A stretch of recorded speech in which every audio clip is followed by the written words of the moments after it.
I collapse into my favorite leather armchair, kicking off my work boots and flexing my toes. The restoration of the Buchanan house consumed every minute of my day. Rotted floorboards, crumbling plaster, and a 100-year-old staircase that fought me with every splinter. My muscles ache in that satisfying way that only comes from work well done. My phone buzzes on the coffee table. I ignored it at first, reaching instead for the glass of Cabernet I poured 10 minutes ago.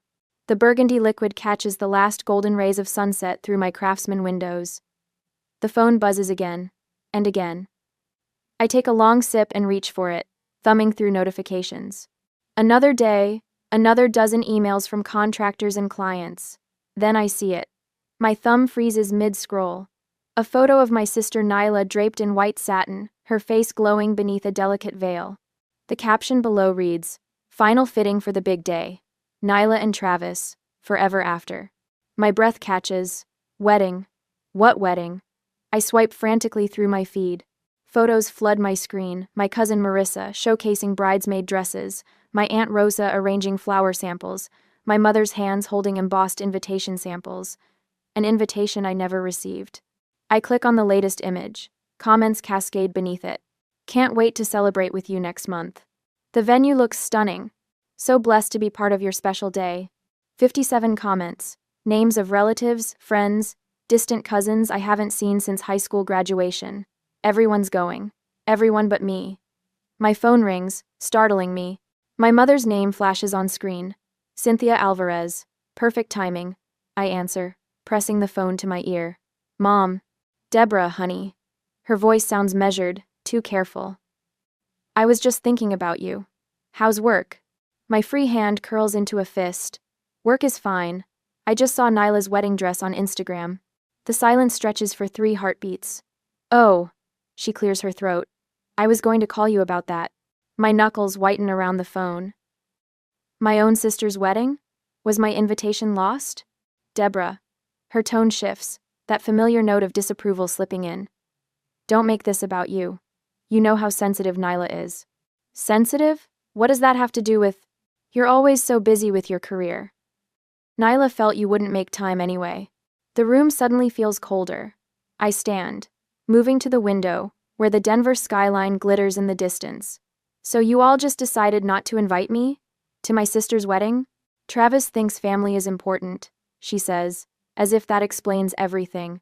And I'm not family? The words scrape my throat. Of course you are. But you know how things have been. After you criticized her cafe, I co-signed her loan. $22,000 that I paid back after she abandoned the business. She had the children to think about. My mother's voice hardens. Single motherhood isn't easy, Deborah. I press my forehead against the cool glass of the window. Old memories surface. Nyla at 10 breaking grandma's vase. Me taking the blame. Nyla at 17 sneaking out. Me covering for her. Me at 16 announcing my engineering scholarship. Mom's dismissive. Of course you got it, you're the responsible one. The responsible one. Always. I haven't been forgotten, Mom, I whisper. I've been erased. Now you're being dramatic. She sighs, the sound of a woman burdened by an unreasonable child. We can talk about this later. I need to go help Nyla with the seating charts. The call ends. I stare at my phone, watching as new wedding posts appear. Nyla twirling in her dress. Travis and his groomsmen sampling cakes. My parents beaming beside the happy couple. A family portrait without me. My phone buzzes with texts from Jenna. Did you see? Call me. Marcus from work. Just saw your sister's wedding stuff, what the hell? Mrs. Henderson next door. Dear, are you aware of what's happening with your family? Even the people on the periphery of my life noticed my exclusion. I sink back into my chair, the weight of 35 years pressing down on me. I've built my career restoring historical treasures, bringing beauty back to forgotten places. But I can't restore my place in this family. The realization washes over me like cold water. All these years I've been the fixer, the responsible one, the steady hand. I've co-signed loans, babysat on demand, listened to midnight breakdowns. I've shown up when no one else would, and this is my reward. Erasure. My phone buzzes again. I silence it without looking and set it face down on the table. From my window, I can see the mountains west of Denver, their peaks burnished copper in the fading light. Beyond them lies Boulder, where my parents still live in the Victorian house where we grew up. where Nyla returned with her 2 children after Eric left her, where they're planning a wedding without me. Something shifts inside my chest. Not the hot flush of anger or the sting of hurt, but something cooler, more deliberate. A quiet certainty. This time, I whisper to the empty room, I won't fix what they've broken. I pick up my phone and open Instagram again. With methodical precision, I unfollow my sister, then my mother, my father, my cousins. Each tap of my finger feels like setting down a burden I've carried too long. This is not an act of revenge, it's a decision, a boundary. The last golden light fades from my windows, plunging my living room into shadow. I don't move to turn on lamps. Instead, I sit in the gathering darkness, feeling lighter than I have in years.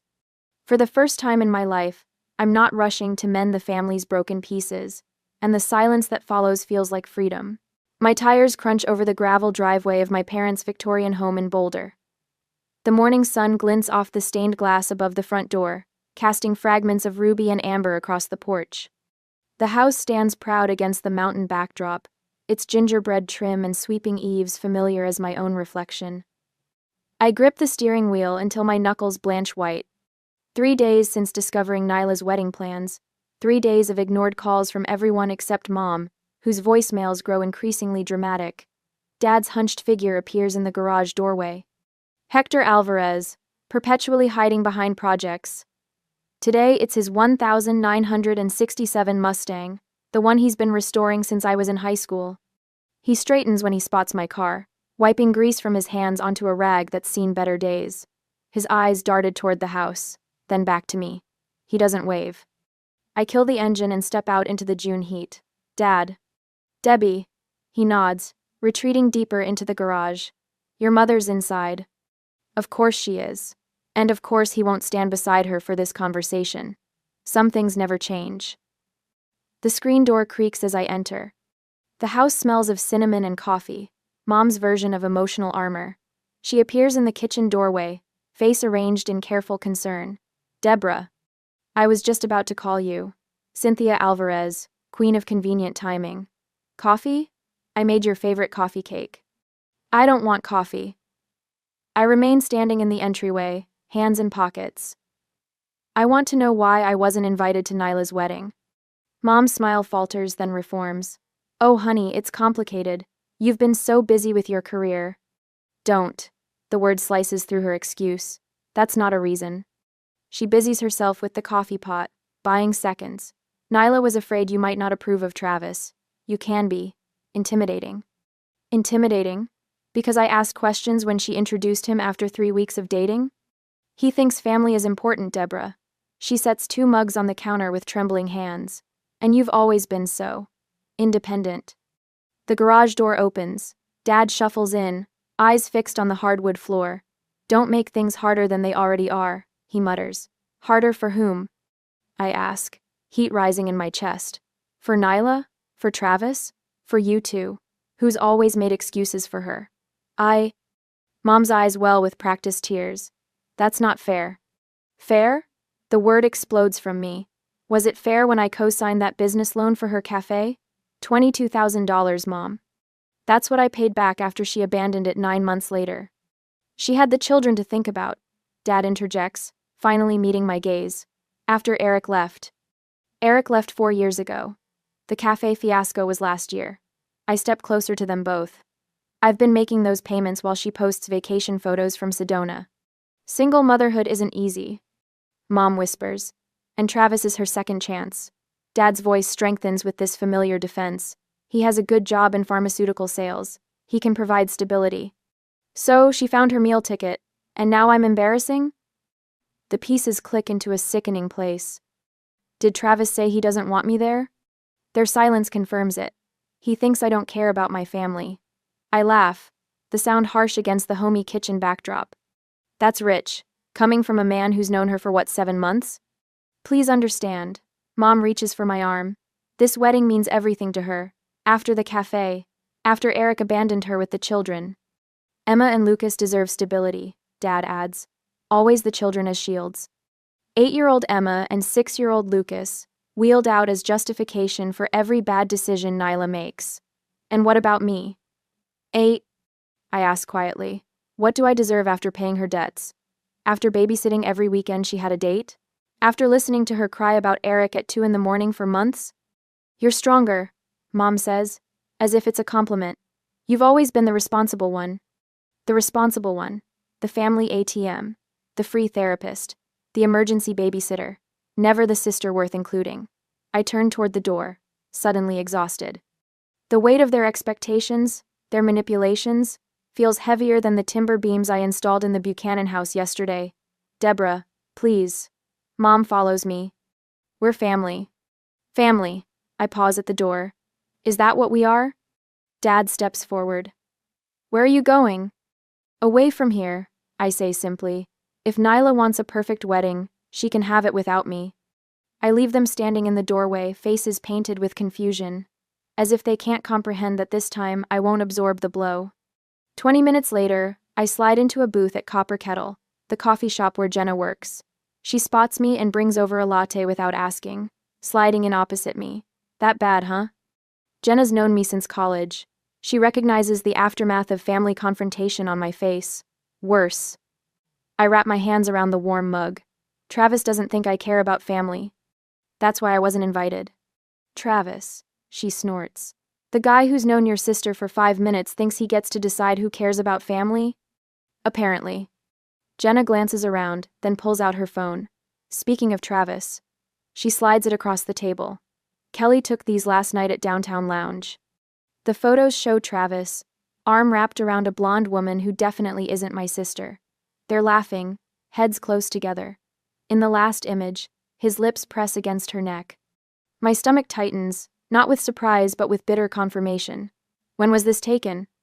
Last night, around 11. I push the phone back toward her.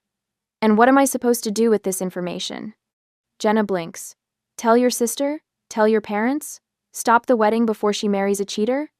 The old me would have done exactly that, would have rushed to protect Nyla from herself, would have absorbed her rage when she inevitably shot the messenger. No. The word feels foreign but right. I'm not doing that. I'm not doing that. Deborah. This time, I'll let the truth expose itself. I sip my cooling latte. I'm not invited to the wedding, remember? It's not my place to interfere. Jenna studies me across the table. This isn't you. Maybe it should be. The realization settles in my chest, not with guilt but with certainty. I've spent my life fixing Nyla's messes. Look where that's gotten me. Excluded from her wedding. Jenna concedes. Exactly. I straighten my shoulders. So let Travis be Travis. Let Nyla make her choices. I'm done being the family safety net. And if she marries him? Then she marries him. The words should hurt more than they do. I can't rescue someone who doesn't want to be saved. For the first time in my life, I don't rush to prevent a disaster heading toward my family. The discomfort of inaction sits heavy in my stomach, but beneath it runs a current of something unfamiliar. Relief.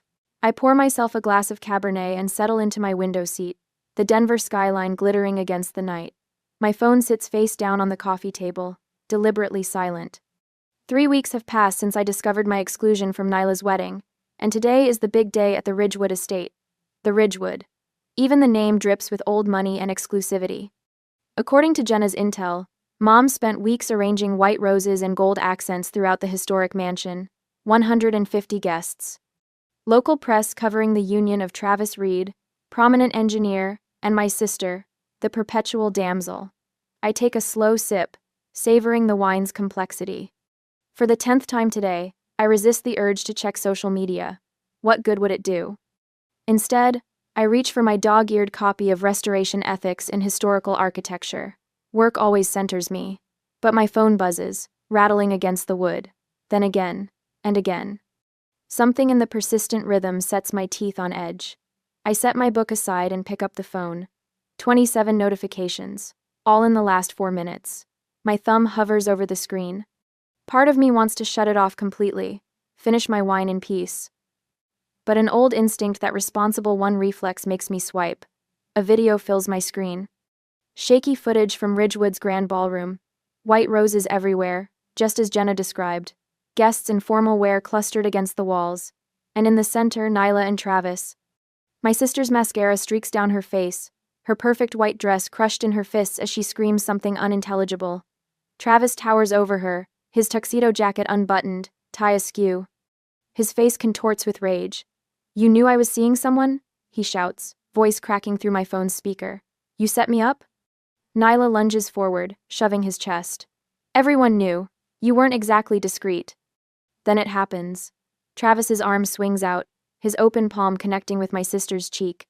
The crack echoes through the ballroom. Gasps erupt from the crowd. The camera shakes violently as the person filming reacts. "Oh my God," I whisper, fingers pressed against my lips. The video cuts off. I frantically scroll through messages, piecing together the aftermath. Jenna. Deborah. Are you seeing this? Marcus. Holy shit. Just saw the Reed Alvarez disaster on Instagram. Mrs. Henderson next door. Dear. Your family is on the news. Channel 9. I switched to the local news app. There it is. Already breaking. Society wedding ends in assault charges. The footage plays again, this time from a different angle.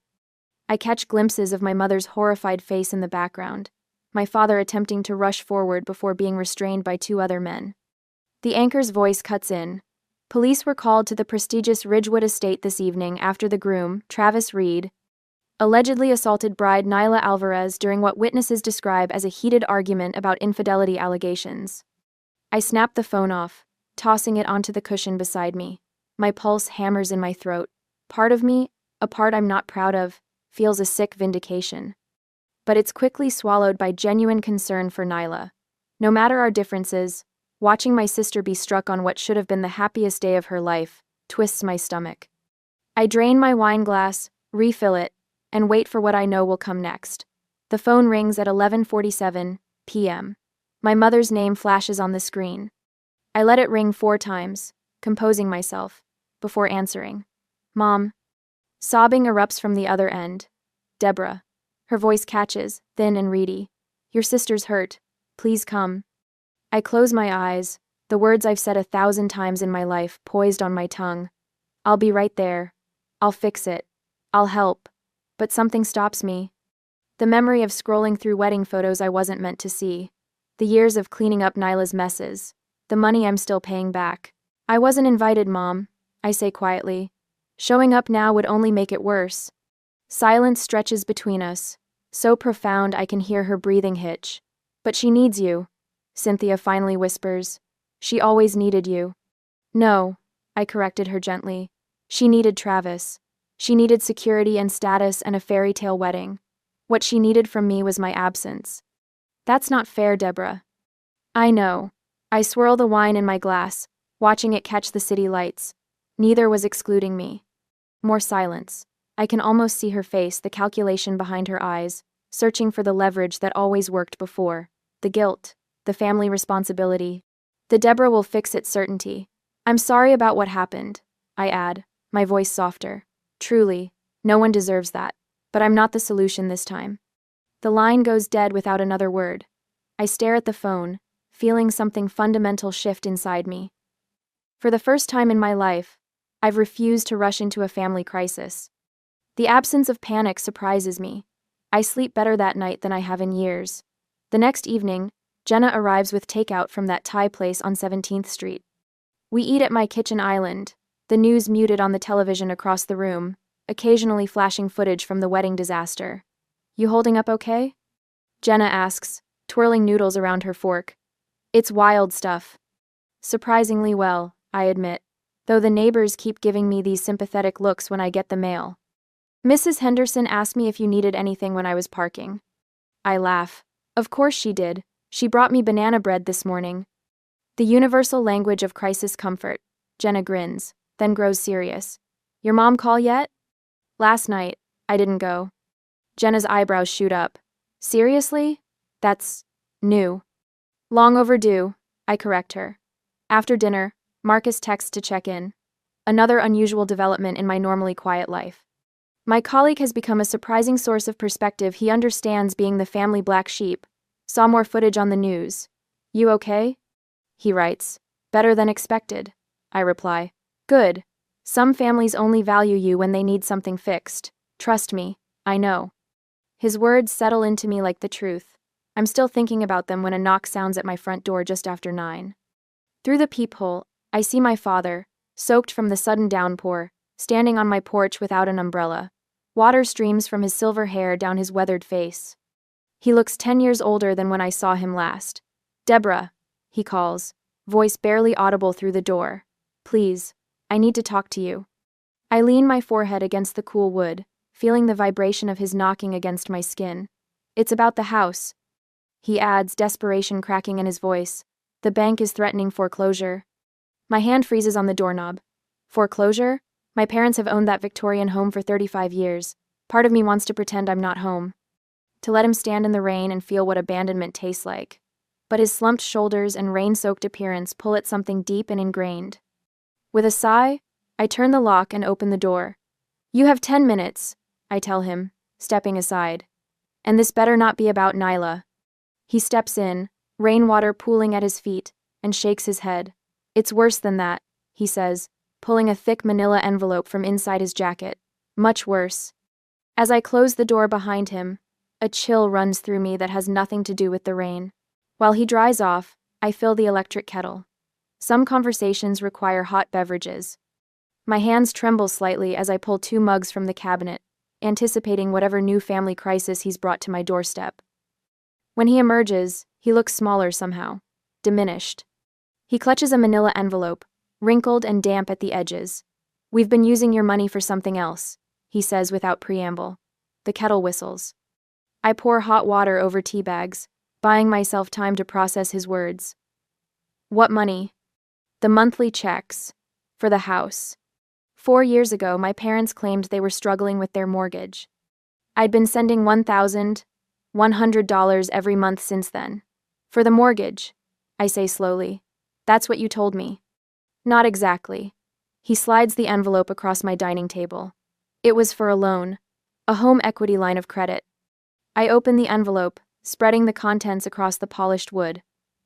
Bank statements, loan documents, notices of pending foreclosure proceedings. My eyes catch the loan amount, $195,000. "You took out a HELOC?" He nods, eyes fixed on his hands. "For Nyla. After Eric left, the kids needed stability."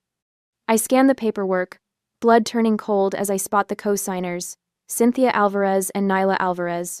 "Dad, Nyla hasn't lived in that house for years. How could she co-sign?" "Your mother." He stops, swallows hard. "She told the bank Nyla was living with us."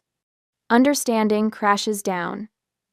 So the money I've been sending was going toward the HELOC payments, not the original mortgage. I grab a calculator from my desk drawer, punching numbers with trembling fingers. 4 years, 12 months, $1,100 each month. $82,000. My voice sounds distant, as if someone else is speaking. "You've taken $82,000 from me under false pretenses." "Deborah, where did the money go?" I demand, slapping my palm against the table. A mug jumps, spilling tea across the statements. Neither of us moves to clean it up. Nyla's debts, the legal fees after Eric left, the down payment on her house. Travis had requirements about where they would live. I laugh, a harsh sound that surprises even me. Travis, the man who hit her at their wedding, that's who got my money? Dad doesn't answer, which is answer enough. I stand, moving to my office with mechanical precision, return with my phone and digital camera. Begin photographing every document. "What are you doing?" he asks. "Documenting fraud." The camera shutter clicks with satisfying finality. Bank fraud, specifically, falsifying residents' information on a loan application. "You can't." I absolutely can. I continue photographing, hands steady now. And I will. "It would destroy your mother. Nyla's kids." "Don't." I hold up one hand. "Don't you dare put this on me. I'm not the one who lied. I'm not the one who stole." His face crumples. "We never meant." "Yes, you did." I set the camera down, meeting his eyes directly. "You meant every bit of it. You just never expected to get caught." My phone buzzes. A text from Marcus, my colleague. "Bank contact info coming your way. My cousin's in mortgage fraud investigations." "How much is left on the HELOC?" I ask. "About 70,000. Dad rubs his face. "The foreclosure notice came yesterday. They're calling the entire balance due." I resume photographing, capturing every signature, every false statement. Dad watches in silence, the magnitude of what they've done finally sinking in. Why now? I ask finally. Why tell me after all this time? Your mother thought we could refinance, but no bank will touch us after the wedding fiasco hit the news. He hesitates. And I couldn't live with it anymore. Not after you were excluded from the wedding. Not after everything. My phone rings. I answer without checking the caller ID. Jenna's voice fills the line. Heads up. The next day, I stand in the center of my living room, surveying my preparations with the meticulous eye I normally reserve for historic building inspections. The large oak dining table, a restoration project I salvaged from an 1,882 farmhouse, dominates the space. Its surface tells a story of betrayal through carefully arranged papers, photographs, and bank statements. A knock at the door announces Aunt Rosa's arrival. I chose her carefully, Dad's sister, the only family member who never played favorites. You look tired, mija, she says, stepping inside. Her silver-streaked hair frames concerned eyes. Not tired, ready. I adjust a stack of bank statements. Thank you for being here. She squeezes my hand. Family should tell the truth, not pretty lies. The doorbell rings again. My stomach clenches as I check my watch. They're 15 minutes early. A power move. Classic Cynthia. I'll make coffee, Rosa offers, retreating to the kitchen. I open the door to find them huddled on my porch. Mom's face wears a mask of injured dignity. Dad studies his shoes. Nyla stands slightly behind them, arms wrapped protectively around her middle. Come in. My voice sounds foreign to my ears, steady, unruffled. They file past me like solemn funeral attendees. No one speaks as they settle around my dining table. Nyla gasps quietly when she notices the papers. Dad's shoulders sag further. Mom's lips pinch into a bloodless line. Aunt Rosa brings coffee nobody touches. I remain standing. The silence stretches until Mom shifts in her chair. What is all this drama for, Deborah? If you need help with your finances. Stop. The word slices through her deflection. For once in your life, just stop talking and listen. I slide a document toward her. This is the home equity line of credit you took out 4 years ago. $195,000. With Nyla listed as co-signer, claiming she lived at the property. Dad's eyes close briefly. This, I continue, pushing forward another document, is the rental agreement I signed when I moved out 12 years ago. The one that specifically forbids you from using my financial information or claiming I live there. I tap a stack of bank statements, and these show the money transfers. $1,100 monthly from my account to yours, totaling $82,000 over 4 years. Nyla's face drains of color. Mom? What is she talking about? Our mother told me the house needed repairs, I explained, never taking my eyes off Cynthia. A new roof. Foundation work. That she and Dad were struggling to keep up with expenses in retirement. She asked for help. I agreed to send what I could each month. My fingers tremble slightly as I lay out the photographs. These are pictures from the bank lobby security camera. Mom depositing my checks directly into the HELOC payment account. Cynthia's chin lifts. I only did what I had to do to keep a roof over the kids' heads. You kept that roof with my money and my trust. The fury pulses behind my eyes, yet my voice remains level. The same money I earned working 60-hour weeks while repaying Nyla's failed cafe loan. Nyla's mouth drops open. Cafe loan? But you said that was a refinance. Your sister co-signed for your business, Aunt Rosa interjects quietly. When it failed, she paid back every penny. Dad finally speaks, voice rough with shame. Debbie, we never meant for it to go this far. Don't. I raise my hand. Intentions don't erase fraud. Fraud? Cynthia sputters. We're family. Family doesn't steal from each other, I counter. The family doesn't forge signatures on loan documents. Nyla stares at the papers, hands shaking. I didn't know, Deborah. Mom just said it was a refinance, that you approved everything. I believe her. Nyla was always the golden child, but never the mastermind. Cynthia sniffs. Well, what do you want? To send your parents to jail? To make your sister homeless with 2 children? Dad's head snaps up. That's enough, Sin. The sharpness in his tone startles us all. In 40 years of marriage, I've never heard him speak to her that way. Debbie has every right to be furious. His weathered hands spread flat on the table. If you want the house, We'll sign it over. The side lot can be sold to repay what we took. Cynthia falls silent, hands twisting in her lap. I look at my father, really look at him. The proud carpenter who taught me to restore instead of replace, to find value in damaged things. His eyes hold a mixture of shame and relief, the weight of secrets finally lifting. I don't want your house, I say. I just want this to end. Aunt Rosa takes a notebook from her purse. I've spoken with a friend at First American Title. We can do a quitclaim deed for the side lot today, transfer it directly to Deborah. We could sell it, Dad says. The Miller boy next door has been asking about it for years. I want to expand his garden.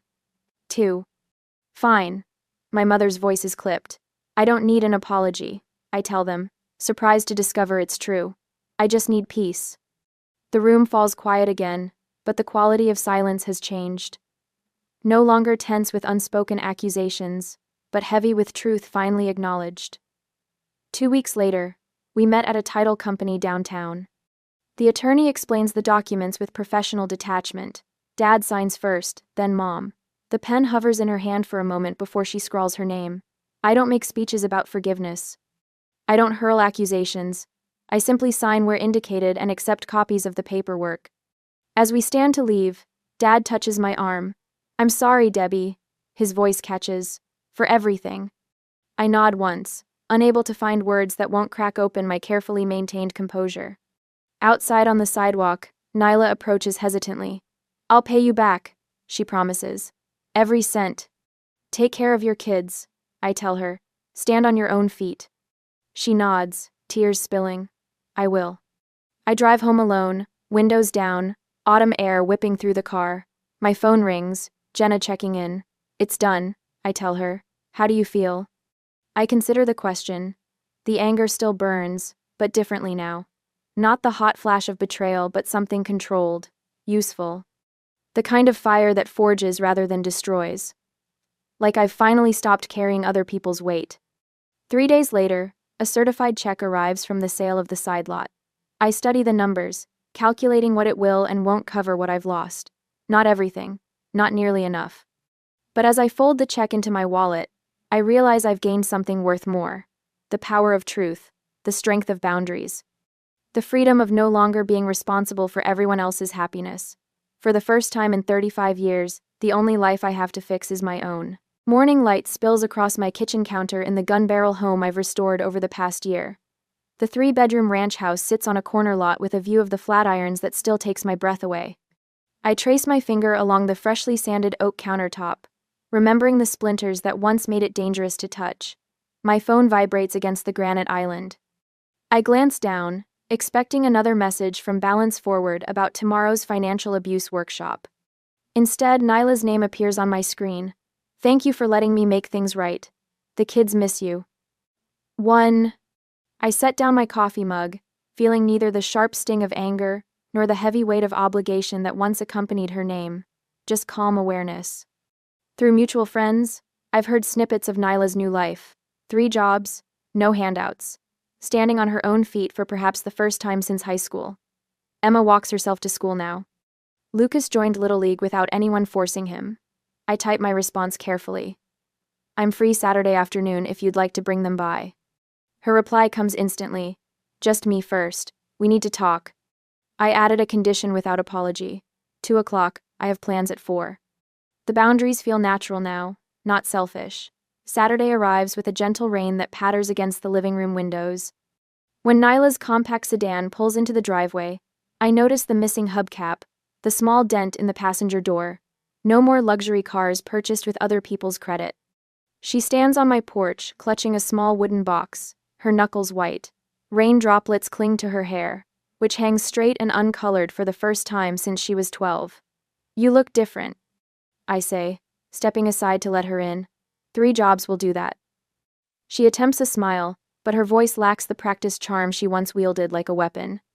No time for highlights when you're cleaning office buildings at night. I lead her to the kitchen, where 2 mugs of tea steam on the island. No wine. No illusions of false intimacy. This is for you. She places the wooden box between us. Dad found it when they were clearing out the Victorian. I lift the hinged lid. Inside rests our grandfather's pocket watch, its gold case tarnished with age. The one meaningful heirloom neither of us received when he died. The one thing I'd wanted. How did you know? I ask, lifting it carefully. You mentioned it once, when we were teenagers. She watches as I wind it gently. The mechanism clicks, then begins to tick with surprising strength for something so long forgotten. Maybe time doesn't erase mistakes, I say, but it teaches you when to stop repeating them. We sit in silence as rain taps against the windows. Not uncomfortable, not forced, just two adults acknowledging truths too long buried. What did you do with the money? She finally asks. From the land sale? I meet her gaze directly. I didn't keep it, Mom said. I opened accounts for Emma and Lucas, college funds. Her eyes widened. After everything we did? I'm done rescuing adults, I say, feeling the rightness of these words. But kids, they still deserve a chance. When she leaves an hour later, we don't hug. We don't make promises about holiday gatherings or shared vacations. But something has shifted, like a bone finally set properly after years of painful misalignment. That evening, I sat alone on my porch swing, watching sunset paint the mountains gold. My journal rests open on my lap, today's entry simple but complete. The softest revenge is peace and quiet. No bitterness curls through my chest as I write these words. No burning need to make things even. Just calm certainty that I've found my way back to myself. In that stillness, I finally feel free.